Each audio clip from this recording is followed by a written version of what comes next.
If a machine keeps moving, does that mean someone is still inside it?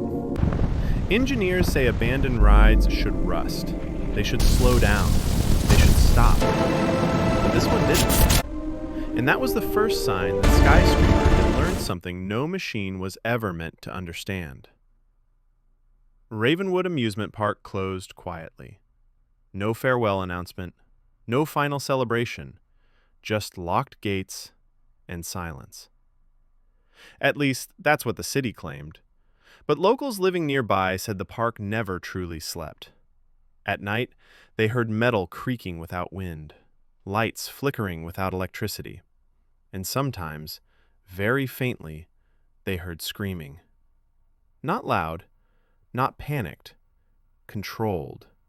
The kind of screaming that waits. At the center of the park stood its tallest attraction, a roller coaster called Sky Screamer. It wasn't the fastest ride, it wasn't the tallest either, but it was designed differently. Sky Screamer was built around anticipation, blind drops, delayed turns, long stretches of track where riders couldn't see what came next. Fear, measured carefully. Over the years, something strange happened. 14 different riders, on different days, in different years, reported the same exact feeling. They all said, "It felt like the ride knew when I was scared." 3 months after Ravenwood closed, a private engineering team was sent to dismantle Sky Screamer. Their job was simple: test the system one last time, then tear it down. The lead technician was a man named Ethan Cross. Ethan didn't believe in haunted rides. He believed in data, in circuits, in cause and effect. Before dismantling any major attraction, protocol required a final test run. No passengers, no music, just the cart and the track. At 11:42 p.m., Ethan pressed the launch button. The cart rolled forward slowly. Chains rattled as it climbed the first hill.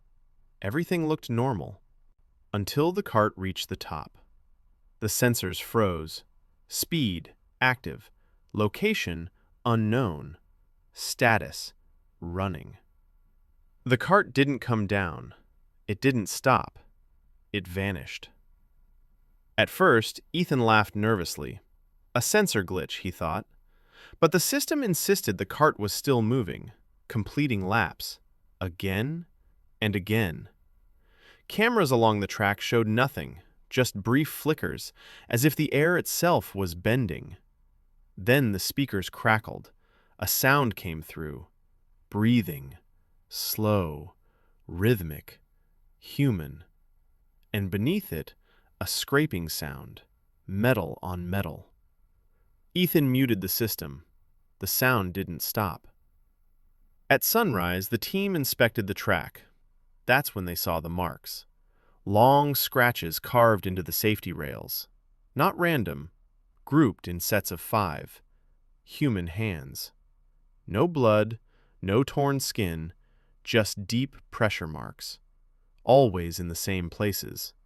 The sections where riders used to scream the loudest. That night, Ethan searched the park archives. Hidden inside an old folder was a file labeled "Do Not Reopen."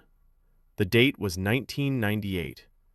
During a storm, Sky Screamer had stalled at its highest point. Passengers were trapped for nearly 2 hours. One man panicked. Security footage showed him unbuckling himself. What happened next made no sense. The man didn't fall. He stayed suspended, as if the ride wouldn't let him go. When power returned, the cart continued its run. It came back empty. The man was never found. Ethan closed the file. That was the moment he stopped thinking of Sky Screamer as broken. That night, he stayed behind alone. At exactly 12:17 a.m., the control panel lit up by itself. Sky Screamer activated. No power input, no command. The cart appeared on the track, flickering in and out of view. Sometimes empty, sometimes not. The speakers came alive again. Not words, thoughts, fear, anticipation, panic. the emotions riders felt right before the drop. Roller coasters are designed to study fear, heart rate, timing, suspense. Skyscreamer had collected decades of emotional data, thousands of panic responses, enough to recognize patterns, enough to adapt, enough to learn. It wasn't haunted, it was trained. Fear doesn't want to stop. Fear wants continuation, and Skyscreamer learned how to give it that. Ethan tried shutting the system down. The controls locked. The speakers activated one last time. A calm voice spoke. His voice, recorded earlier. Dispatching cart. The ride had learned him too. Lights flickered violently. The cart launched, and this time, it didn't leave empty. Ravenwood Amusement Park is gone now. Skyscreamer was dismantled, melted, scrapped. But engineers still share a warning. During late-night test runs, new rides sometimes record things they shouldn't. Breathing, heartbeats, scratch marks appearing on